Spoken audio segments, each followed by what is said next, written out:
Ingratiating's the widest. Generation at the 200 metres. Car went for the whip. General Bow sticking. And Ingratiating running on. Generation. General Bow grabbed by Ingratiating from last over the top. A big winner.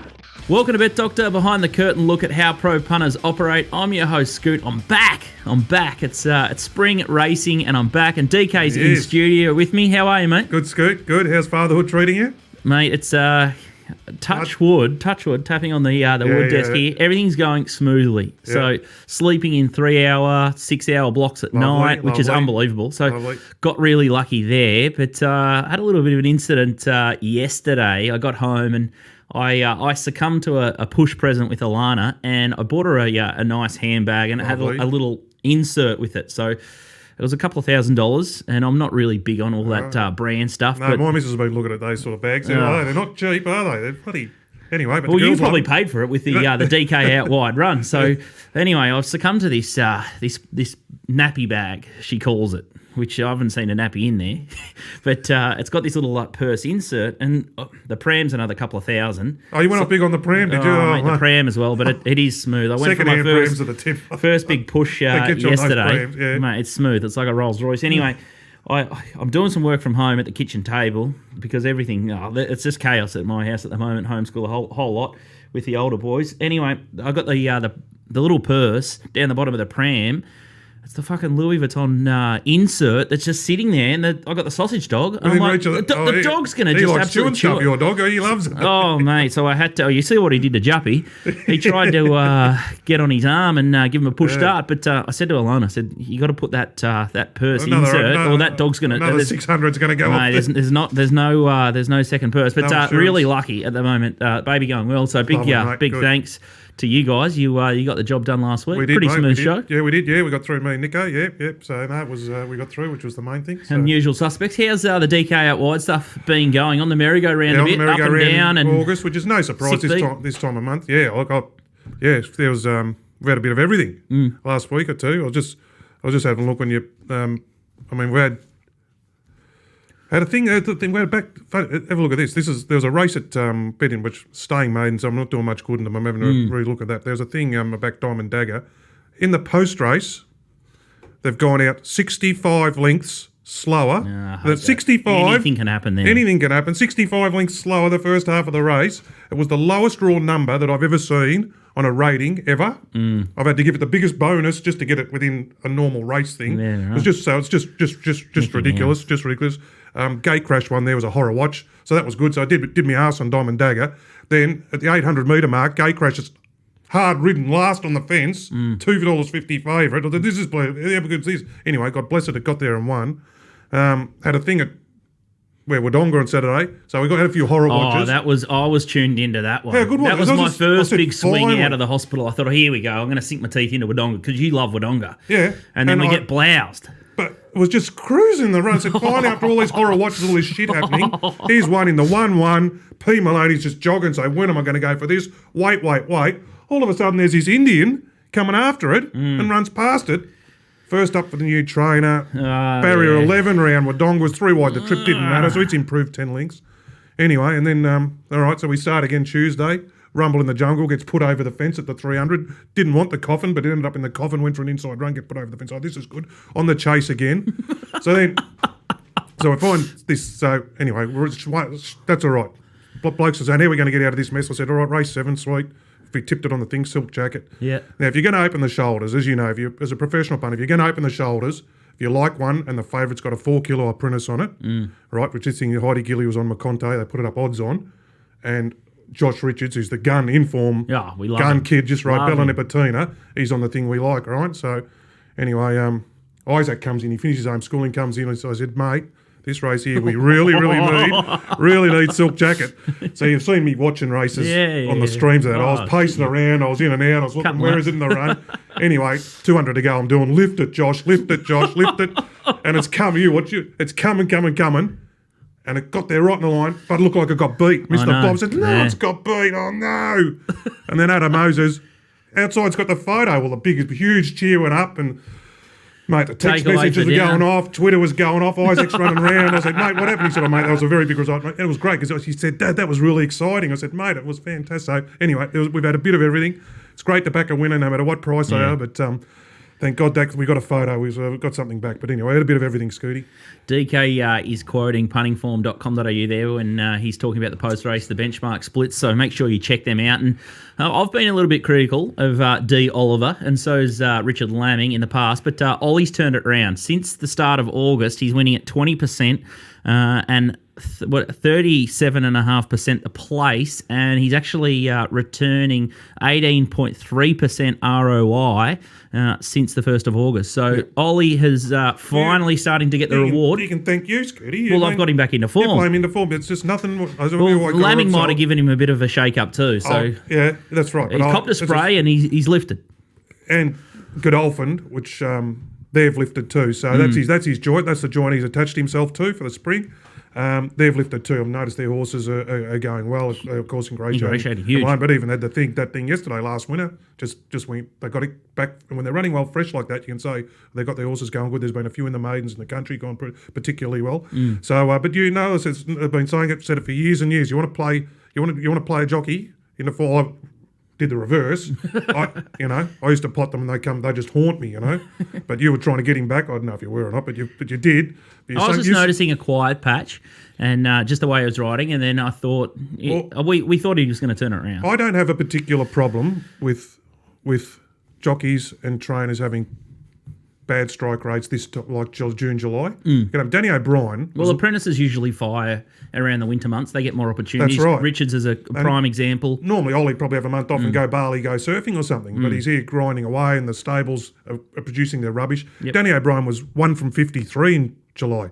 But you go back and look through his Julys of the previous years. They're bad always horses. quiet. Yeah. He never gets going until the end of August, early September when he produces like Young Werther, the last few years, Serious Liaison, other horses like that. They all come, if you have a look when they debuted, it's end of early September. So Elton Zara's been very quiet, but then, winner Friday, winner yesterday, warm up. So if they're going to have downtime, same with the jocks, don't particularly potting them hard if it is in the depths of winter, Anyway, you can see all that stuff at puntingform.com.au. It's right in front of your eyes on puntingform.com.au. You go to every meeting, it gives you it's right there, so it's good. Nico Noonan isn't hiding in the cupboard after ingratiating. It's been a funny horse for him ingratiating. They loaded up in the Blue Diamond stream, and it was that charging run in the Blue Diamond. Then it ran third in the Slipper, and then he went the wrong way with the Mile Horse on Saturday, and here comes ingratiating from last. So he must have a dartboard at home with ingratiating's photo up on it because he sort of zigs and zags, and the horse has definitely got some ability.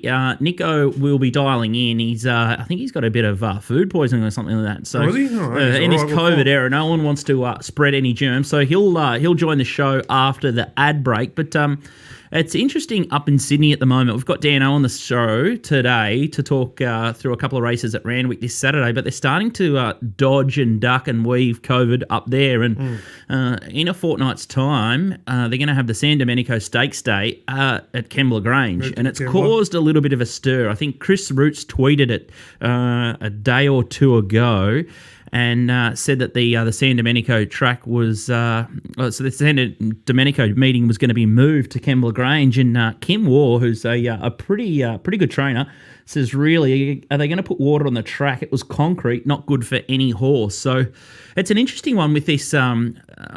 A lot of this COVID stuff, they're going to have to move a lot of races around, given how heavily infiltrated COVID is throughout New South Wales, and it sort of opens up Pandora's box here. Will the Everest move to somewhere like Goulburn or Scone or to get a crowd? It's going to be fascinating to see how they play it. But the quality of tracks in New South Wales is, we've heard Mark Lambourne, John Walter. There's a lot of criticism, and sometimes you think, with all this prize money, you'd think they'd just reinvest it into the tracks and get them right. It's a basket case, New South Wales tracks. Yeah, well, I don't know. Compared There's to no excuse Victoria. for it. There's no excuse for it. At least Kembla's had that meeting on the weekend. So They've got an opportunity to fix it. Got an opportunity to get it right. Okay, that wasn't good enough for a Saturday. Trainers weren't happy. Now we can get it right for that meeting in a couple of weeks. Surely, that's exactly right. The Saturday meetings have to be punters want to bet with confidence on the tracks. Trainers want to run their horses with confidence on the tracks. So they have to get it right. It's one of the things that there just can't be enough put into it.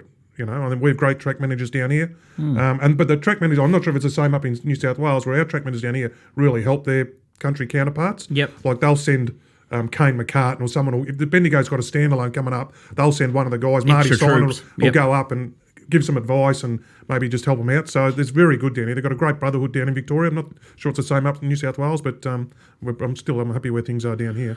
Be fascinated to see what PBL does and how Racing New South Wales reacts to COVID, and see how many meetings actually do get transferred, not just in the next couple of weeks, but for the remainder of the year. It's going to be ducking and diving. Exactly. And we've seen it in AFL and NRL. Well, that's right. Exactly. Be interesting to see how they cope.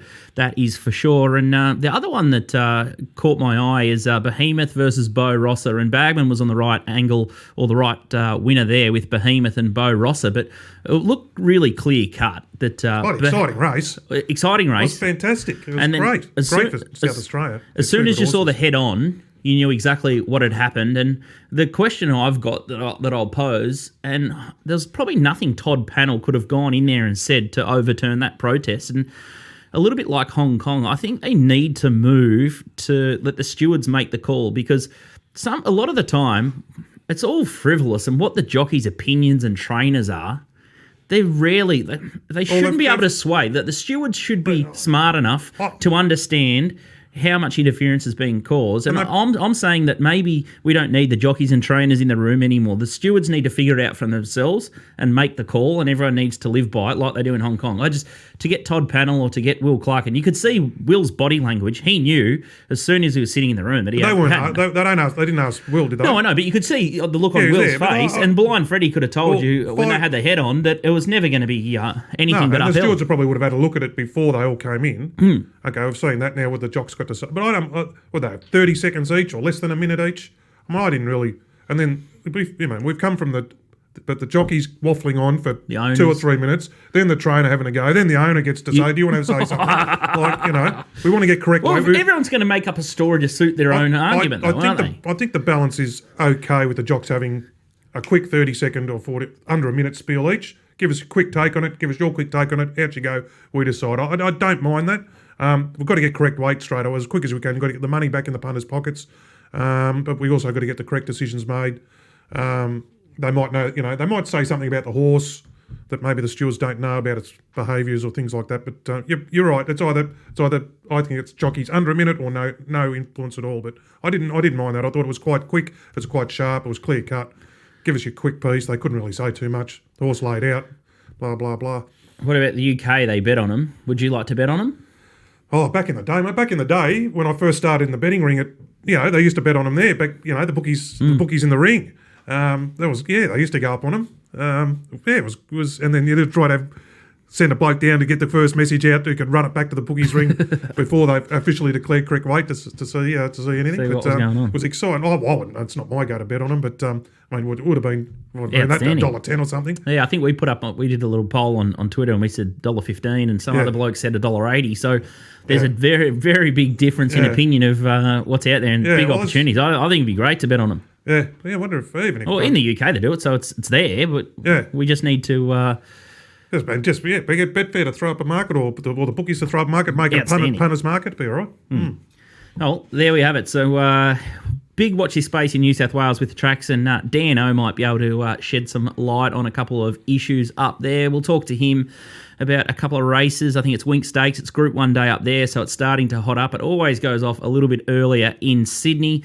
And then we're going to have a look at a couple of spring horses in focus. We'll hit Dan with a couple of questions about 4 key horses that are looking to go to Group 1 level racing, and we'll see if he thinks that they can measure up.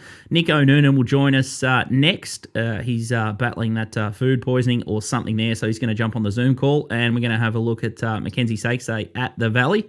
Make sure you get behind puntingform.com.au if you want to take your betting to the next level. It was a game changer for me. I come across them about maybe 5 years ago in my time with Betfair, and I know DK uses it for the post-race.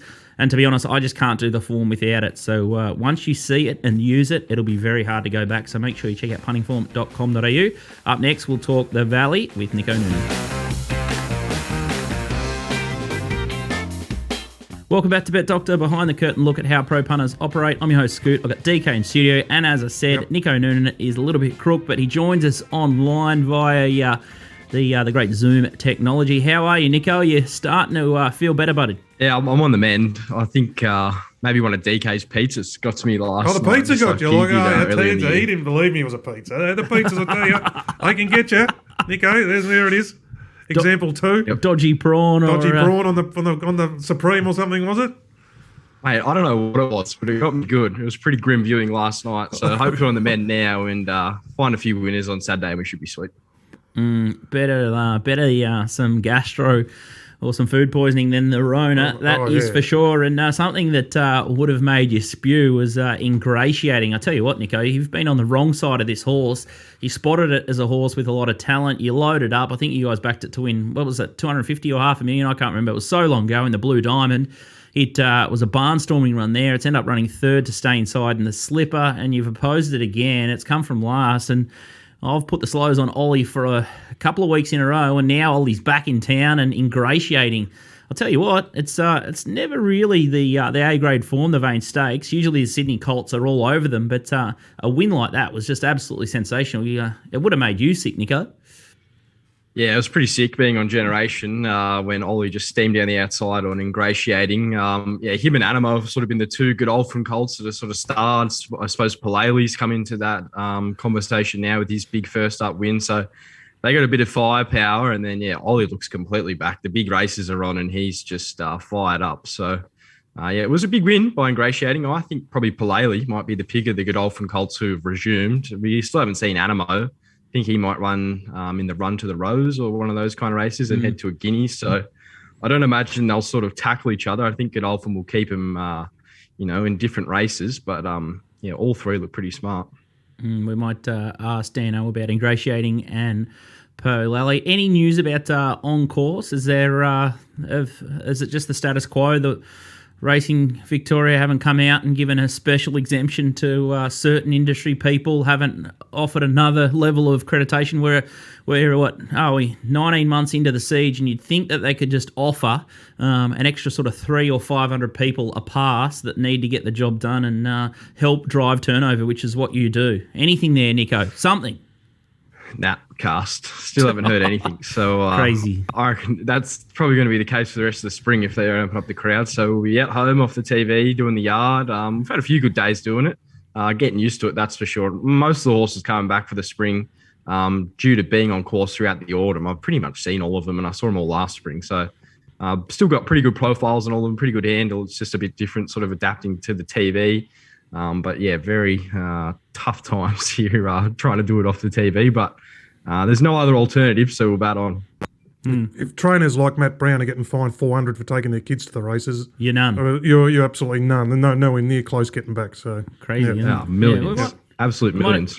Might try and get Jake Norton to give us an inside running into what they're thinking for the rest of the spring. We might try and get Jake on the show next week and get an update there. The good news is it's Moonee Valley Racing this Saturday, and let's have a look at race 3. This is an absolute belter, the Stuart Murray Handicap over 1,200 metres. We've got odds courtesy of TopSport on the screen now. We've got Corner Pocket opened up favourite here, $2.35. Front page, this horse has got Genuine Ability, $3.60. Ocular, $5. Yulong Storm, 10. Mystery Shot, 11. Simply Optimistic, 15. Rock Tycoon, 16. And $21. Good old Innkeeper. Marvel horse, isn't he? Iron horse. Bit triggering, speaking about Innkeeper. That is back for to sure. The Bulldozer. Yeah, that's how long that horse has been up. Remember one at the Bulldozer? Oh, mate, that's what I'm talking about. We're just suckers for punishment. You need to be as a punter. You need to be very, very resilient. I think that's why punters are coping with COVID pretty well. Builds resilience. Big time. Yeah, you do. You just got to get up the next day and go again. We talked about the roller coaster merry-go-round earlier. What happens on a day-to-day basis.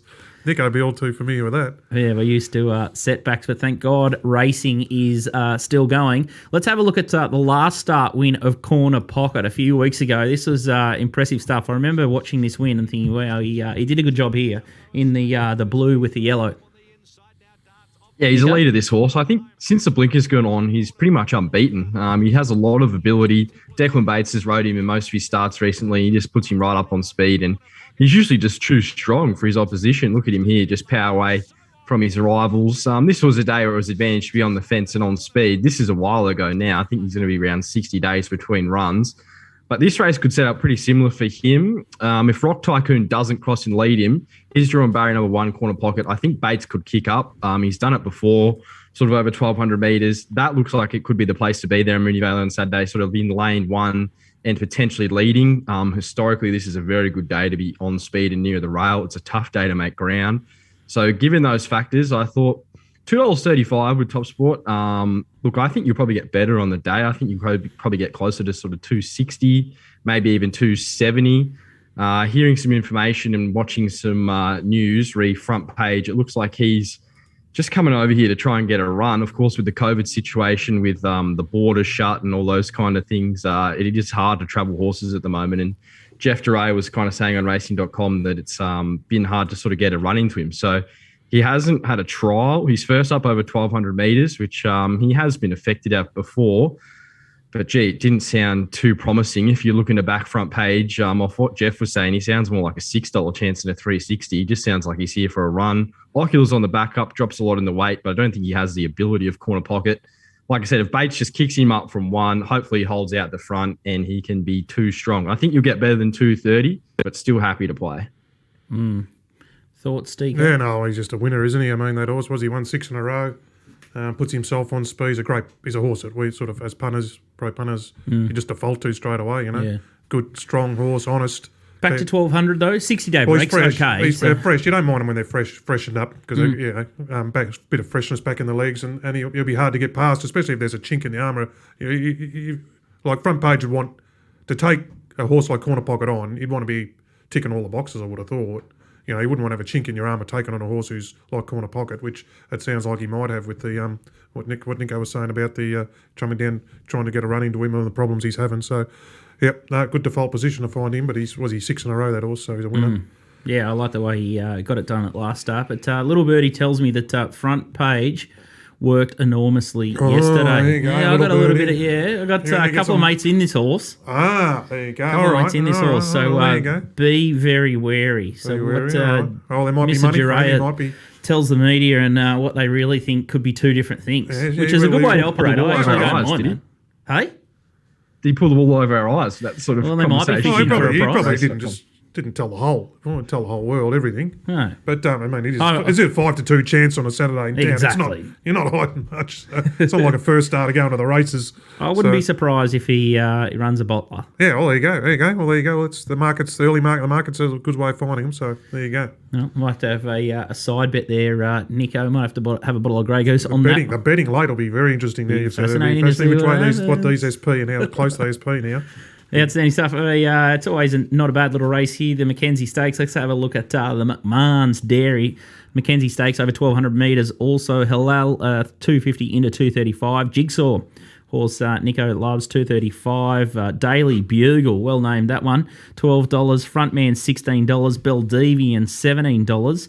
Etheric $18. He's Exceptional $18. Rock Artist $19. And Schmeitzer $21. Yeah, well, you're looking at the maiden winner here, Nico, I believe, Beldevian.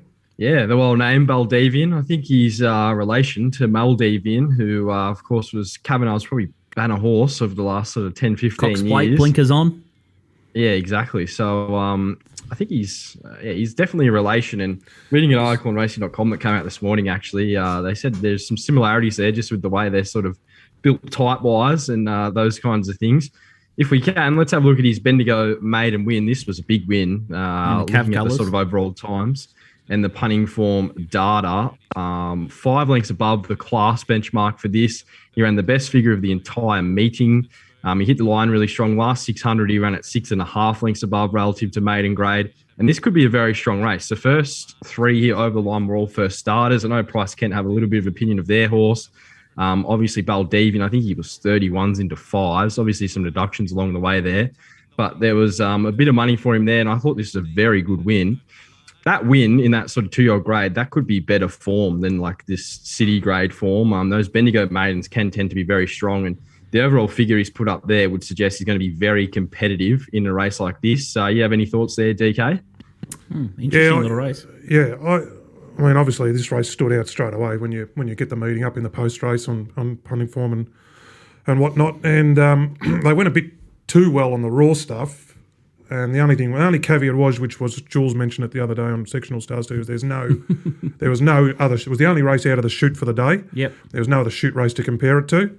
And when we were at IAS and Mark Reed's, when we used to do the post race, we'd always treat the shoot races and the circle races as different meetings. We'd split them off and do them separately. So that's the only caveat I had on this, because they ran they went out.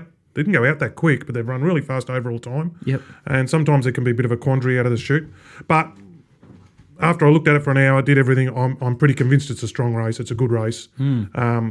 Big price, $17 this horse. Yeah, it is. Yeah, absolutely. I reckon it's got a heap of talent. The margins, I think the margins in that race sort of tell you it's a strong race in the sections. So, yeah, look, as I said, there were 3 first starters hitting the line together, but there was money for all of them. So I'm thinking they can bounce off that race, and I think it's a good find by Nico, this horse. And what the frontman had a lot of hype about it, and then struggled a little bit when it went up north to Queensland. Jay Carr's on for Freeman Camp.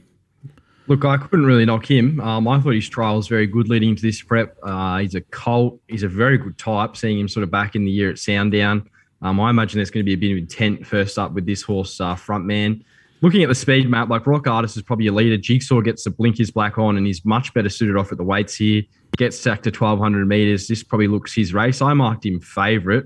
I was sort of at 290 though. The horse I was keen to oppose, although I think he's got a lot of class. This just isn't a race where backmarkers usually win. Going back to sort of 2014, every horse that's won this race has either led or been in the first 3. Halal's going to be last. He has trial while leading into this preparation. The closest he's ever sat in run is sort of 4 lengths to the leader at the 600. If he's given the leader 4 lengths at the 600 here, I just think he's going to be too far back with the way this track could potentially play.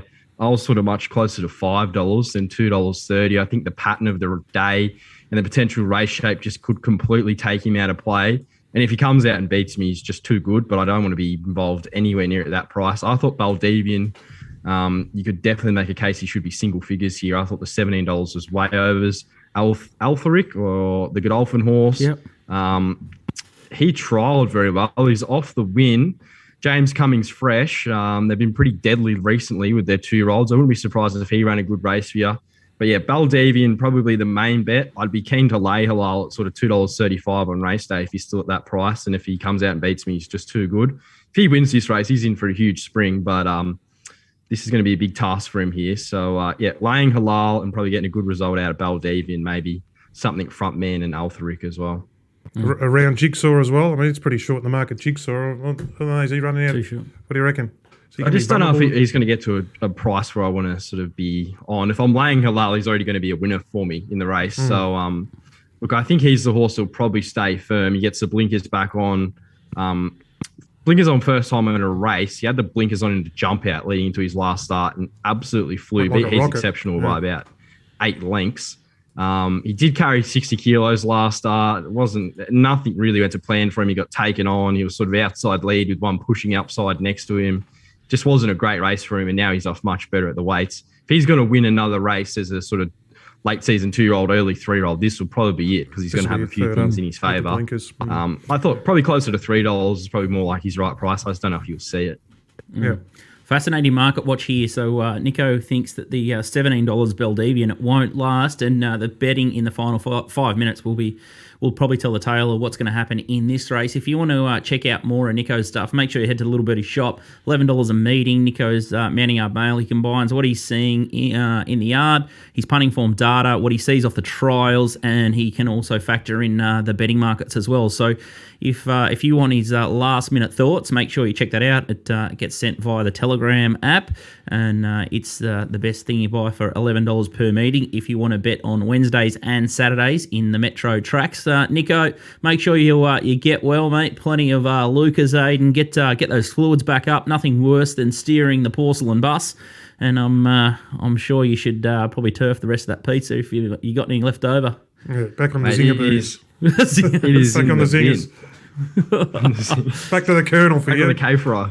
Outstanding stuff. Big thanks for steering the ship. You did a great job last week, and good luck at the Valley this weekend. Make sure you get behind Nico. He's starting to see them pretty well. We'll take a quick break, and we'll get Dan O'Sullivan from the Ratings Bureau to talk Sydney racing next.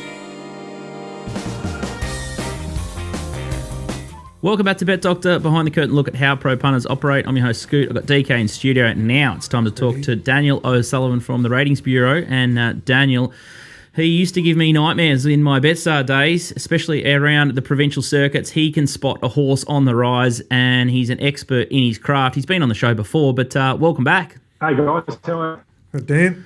Fantastic, mate. It's plenty happening up in New South Wales. There's talk about shifting the San Domenico to Kembla. Kim Waugh's blowing up, saying it was concrete last week. It's all happening up there, and hopefully they can get their spring carnival out of the way and get all the races complete. But it's going to be some topsy-turvy scenes for the next couple of months. But a big point of debate at the moment is all this news about the pattern, and New South Wales and Victoria can't get out of their own ways, and I see that Masara is trying to break bread and make sure that everyone gets back on board. But it's Group 1 Winx Stakes Day this week up at Randwick. What are your thoughts on the pattern and the way these group races are all structured and the pop-up races? It's a mess, but what do you think should happen? Oh, look, I mean, this issue's kind of blown up, hasn't it? I've seen the last few weeks a few different people and groups, come out, seems somewhat coordinated, talking about the importance of the pattern to Australian racing, which it is, and also how these pop-up races and other things pose a threat to the pattern. They're disrupting it. They show a lack of respect to the pattern and things like that. And I get where they're coming from, because the pattern is an important part of international racing. But look, let's be honest. I mean, the pattern's well and truly broken. So these people want to be the protectors of the pattern. They're the very same people that reside over, more than 150 stakes races for 3-year-olds in the last season, 3 a week and 1 a week in Victoria. There's more than I think there's like 55 stakes races for 3-year-olds in Victoria last season. So I think it's a little bit rich just sort of coming out and picking and choosing the issues you want to battle with the pattern. The Group 1 Winx Stakes is a classic example. I mean, the pattern is meant to reflect a series of races that help to take the horse sort of population through a pattern, that's the definition of it, towards the pinnacle, which is Group 1 racing, where we can establish a benchmark of racing excellence that exists here and is a reference internationally for things like breeding, to improve the breed, for buyers and sellers of horses, for people to be able to target horses towards certain levels. And here we've got a race filled with 1,600 to 2,400 metre types, all first up, all short of peak fitness, all going for different targets. How does having that race as a Group 1 fit with the traditional intent of the pattern? I mean, it just doesn't. It's ludicrous. So, I think if we're going to address those other issues that are being raised, and that's fair enough, I mean, they need to tackle the whole thing. It's not just about pop-up races that threaten and disrupt the pattern and show a lack of respect. It's a whole range of things. So, yeah, I guess they're sort of my thoughts on it. It doesn't make any difference to us as punters. We'll sort of bet on anything. But at heart, I'm also a racing purist. So, yeah, I would like to see, all the different sides get together, try and put the politics out of it and perhaps make some changes that can establish a foundation to take us forward for the next couple of decades. DK? Yeah, just speaking of the Winx Stakes being that sort of race, and a race like the Everest, which is a grand final, which I believe Racing New South Wales are really, really want it to be a Group 1. But it's obviously restricted entry though, so how can it be Group 1 with restricted entry? But I was just thinking of Dan's opinion on that. What do you think of a restricted entry race being able to get Group 1 status? I mean, people would treat it as a Group 1 anyway. Well, because the prize money justifies prize money's there. It's a grand final. Yep. And he's saying the Winx Stakes is a warm-up race for when they're fourth up down the track. So have you got any opinion on those big races getting group class, Dan? Oh, I think it should. I mean, I understand. I think it's the Moonee Valley Race Club sort of protective of the Manikato as a Group 1 race and the impact the Everest has had. And there's nothing wrong with people kicking up for their own interests. I mean, that's what we all do. But you can't just say because it's restricted it shouldn't be a Group 1. That's my opinion anyway. I mean, the Cox Plate is somewhat restricted in terms of the club having sort of decisions over entrance. And in some respect, the Everest is not really restricted. I mean, the entire horse population is there. It's almost like a system of supply and demand. There's a supplier of horses. There's demand from people that have slots, and they're choosing the best horses. So in that respect, it's almost the perfect system of ensuring a top-class race that deserves Group 1 status, because it's a free market where the people with the demand get to choose from the entire horse population to establish effectively who is the best sprinter. So I think that issue needs to be worked past, and understand it's not as simple as just saying, well, it's a top quality race, so it should be Group 1. There's a lot of other issues to consider, and protection of other races and the so-called pattern. But surely we've got to be able to get across those bridges. Well, I believe that it's a big sticking point up there, and that they're saying it being a Group 1, then we'll let other things unfold and take concessions in other areas. If it gets Group 1 status, we'll concede on other areas with the pattern and things like that. So it's a pretty big something. We're very, very keen. Yeah, I think that's part of the problem with the whole system, because there's different things that I've heard of where certain states get certain races held up, so they'll vote for other races to be upgraded or not downgraded and things like that. And so again, it's just really removed from the original intent of the pattern to becoming a half sort of political thing. It'll be interesting to see how Johnny Massara goes with all this. So anyway, since the TVN split, it's been. I don't think that Vic and New South Wales will ever see eye to eye on anything. I think we're sort of living in a fantasy world. But I love that Dan has hit the nail on the head there. Like the All-Star Mile, the quality of that field Grand recently, final. And the Everest. Who's to say that the committee of the the Moonee Valley Race Club, that they do play God with their field. They say yes and no to horses that can go in. So why can't the fans that vote with their feet and the guys that stump up $2 million or $1.8 million for Everest slots? They're really well entitled to do that. Got the Moonee Valley Cup bumped up to $1 million. You can take concessions. So you concede on this, and we'll bump this race up to $1 million and all this. So yeah, there's ways and means of working. But just God, dealing with all the stakeholders. Rather it's Massara, not me. Yeah, so not me. Makes it sound. It's probably easier finding a winner.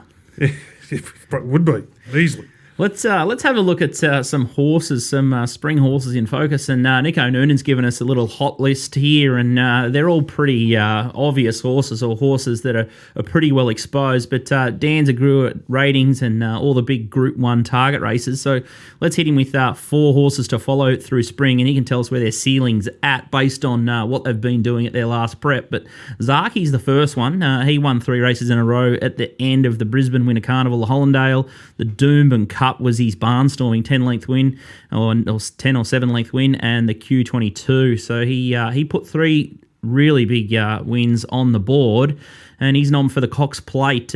Where would you have him, Zaki, in the Cox Plate picture, Dan?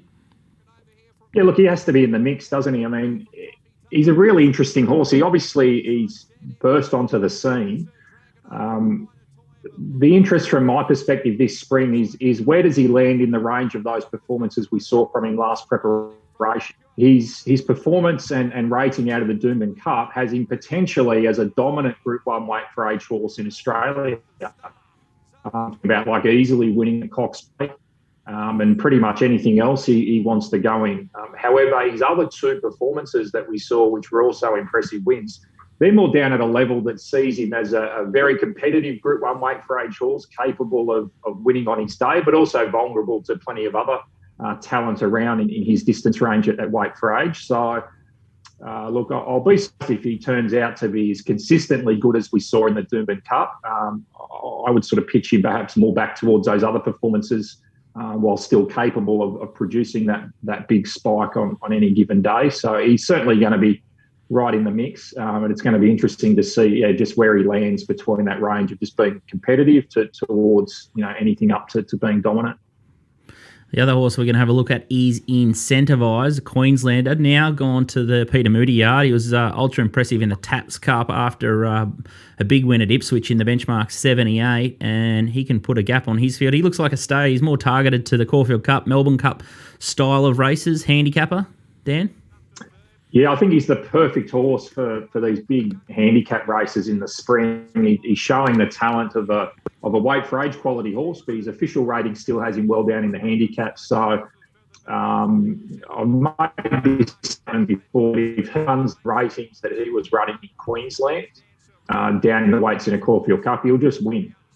It's as simple as that. When you've got a horse running, up towards a Group 1 weight for age quality performance, and you're getting in a Caulfield Cup with 53 kilos or whatever it is, you win virtually most years.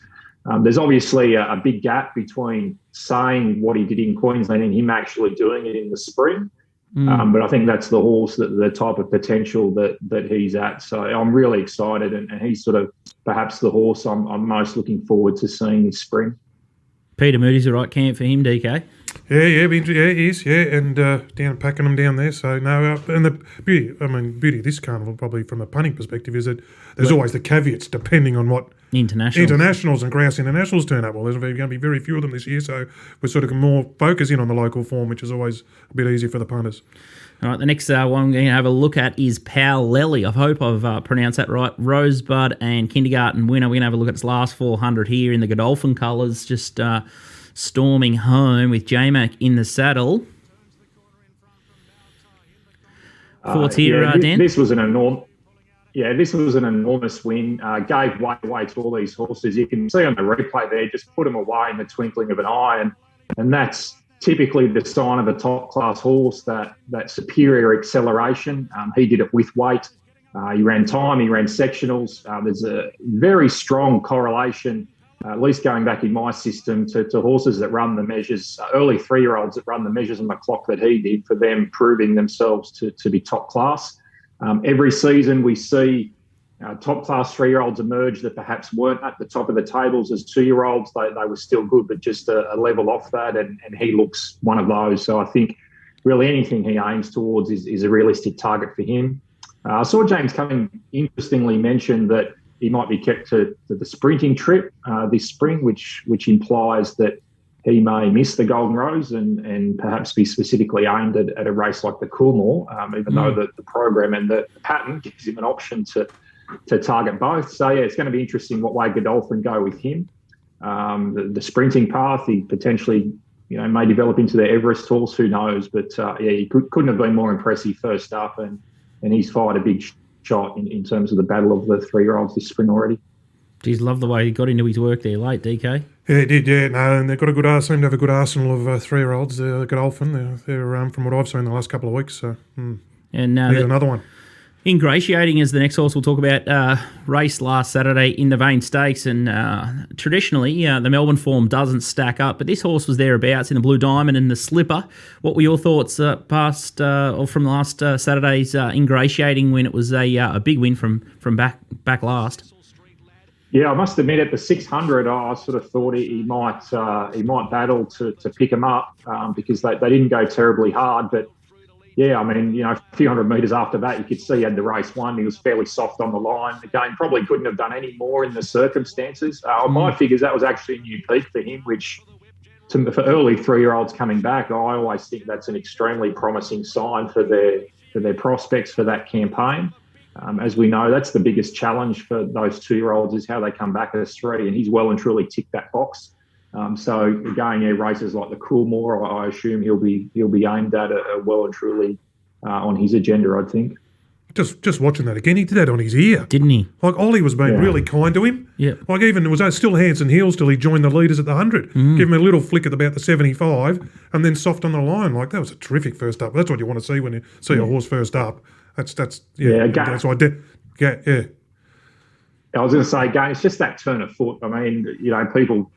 Still, getting into this game and getting into their craft, that's one thing to always look out for. When you see horses show acceleration, relative to the horses around them, then it's usually the sign of well above average talent, even if they're, in this case, we know that was a good race, but when you're looking for up-and-coming horses, it's a key thing to look for, and he certainly showed it there. So it looks like he didn't have the blinkers on there either, which I think his 3 best ratings last prep as a 2-year-old were in blinkers. So they've still got that ace up their sleeve as well for the spring. And they went a lot better than the fillies too, didn't they, Dan? the colts there? Yeah, the fillies race was pretty ordinary. And we all know that over the decades, I mean, the comparison of divisions on the day is a really good measuring stick for how the form tends to stack up. Of course, doesn't have a 100% record, but it's pretty close to it. And yeah, those fillies were sort of well below. So that's a bit of a red flag to me, at least for those fillies going forward to the much bigger races. But again, most of them were first up, so you don't be too harsh first up. But yeah, unless some of them, really start to do something notable second up, then they'll probably be, sort of in the bin for me as far as the real big feature races go. Outstanding analysis, as always. So there's a couple of star horses to follow there. Zaki, Incentivise, Ingratiating, and Palelli. So all got big springs in store. So hopefully they can find the right races. Let's try and find a winner this Saturday. Importantly, let's try and build a bank so we can load up on those later in spring. And Randwick this weekend, the Show County is always a good little race. 1,200 metre event here. And Prime Stars, the one they've knocked off early, 8 into $5. Private Eye, $5. Chat $6.50, Splintex $6.50, $9.50 Embracer, Rock $9.50, Halal, it's a dual nominator here, $12. Also in the McKenzie down at Moonee Valley, Icepar $13, Viridine $13, Hightail $17, 21 Fender, and Lalude is $31. Thoughts here, maybe on the horse that they have back, Prime Star, Dan, and how would you tackle this race from a betting perspective? Yeah, I mean, it's a really difficult race, as most of the races on Saturday are a lot of first-up horses, a lot of big competitive fields. There's a few sort of little words around that I've heard of, call it mail, whatever you will, but Prime Star's going pretty well and the camp's keen on its preparation. So it's no surprise to see him have some support there. Look, the horse I like in the race is Splintex first up. As you know, I'm a map man, I'm pace guy. They're the horses that I tend to look for first. And I just like him here resuming first up over the 1,200, a distance that suits him perfectly. He's trialled well, and I think the map sort of works out pretty kindly for him in this race. So he's probably one of the few horses that I think's got a genuine chance that actually looks advantaged by the map. Some of the others, are going to be back in the ruck and needing luck and needing the pace and other things to sort of fall in their way. So if you want to have a bet in the race, I think Splintex, TopSport at $650, somewhere around that mark, I think is a pretty decent price for an on-pace horse. Good stable, Mark Newnham stable, very underrated. Josh Parr is an extremely underrated rider, especially on front runners. So we've got a horse with the talent, with potential malovers and those other things that are also positive. So in a very difficult race, I think he's the horse I'll be most interested in.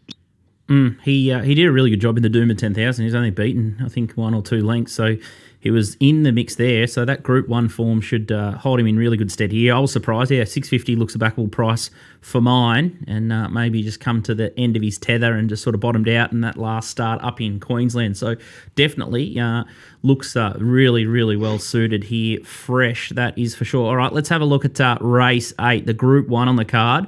Asterisk there, but maybe should be a Group 2, but Very Elegant is the favourite here, $2.90, Colding $5, Moanga, horse that gives me nightmares, $8.50, Think It Over $8.50, Cascadian $12, Dreamforce $15, Hungry Hearts $16, Imaging $17, and you can get $26 about Star of the Season, another one that has gone close for me at massive odds on occasion. Mount Popper $31 and Better Than the Rest. Wow, it's a quality little field. I do take your point with some of these looking better suited over the 2,000 metres or beyond 1,600.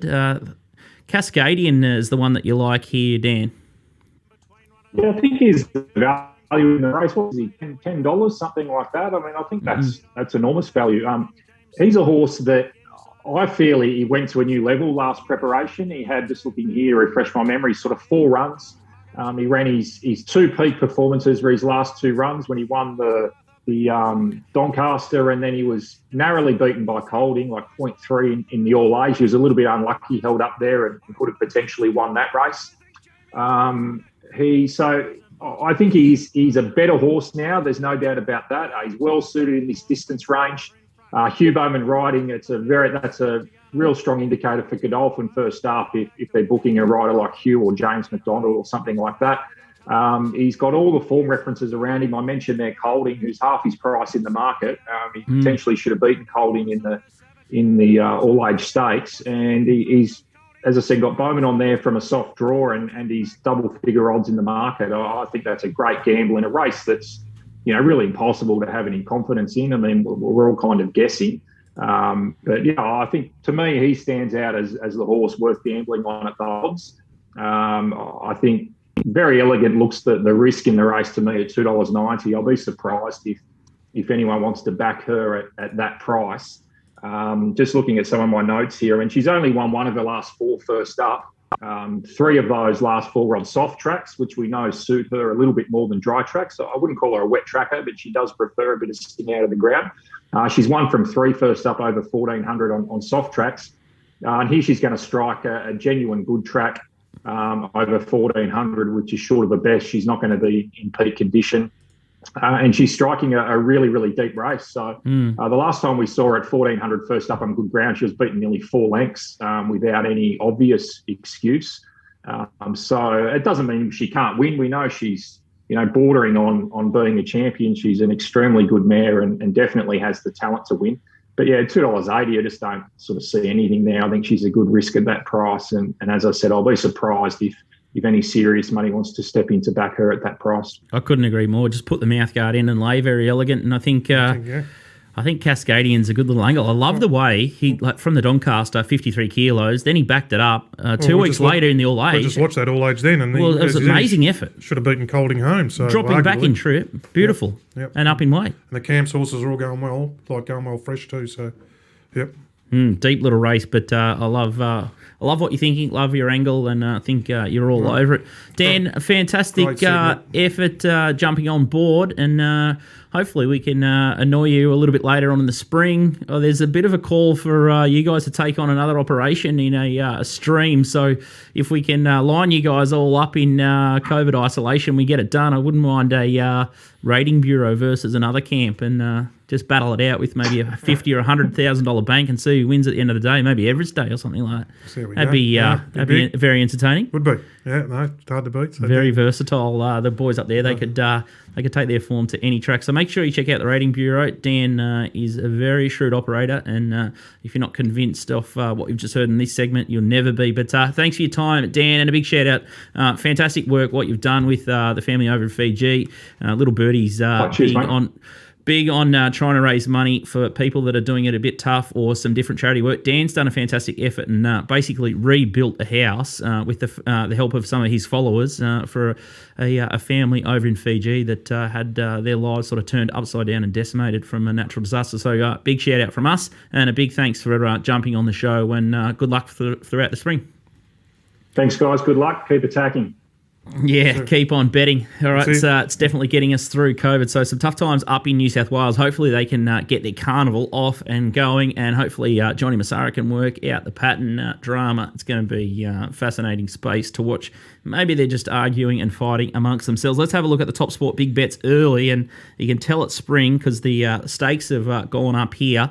And the first big bet is not mine, but I wouldn't mind it. $1,000 on Moanga at 9. So that's race 8, number 11. We were well know Moanga well first up, but obviously he's going well. Big chance. Definitely in the mix there. When we're suggesting Very Elegant is under the odds. Moonee race 1, number 9, Zuzarella, 1,000 at 550. It was off the grouse trial, I think, didn't it? Tried like a bomb. So, can see why someone's liked it.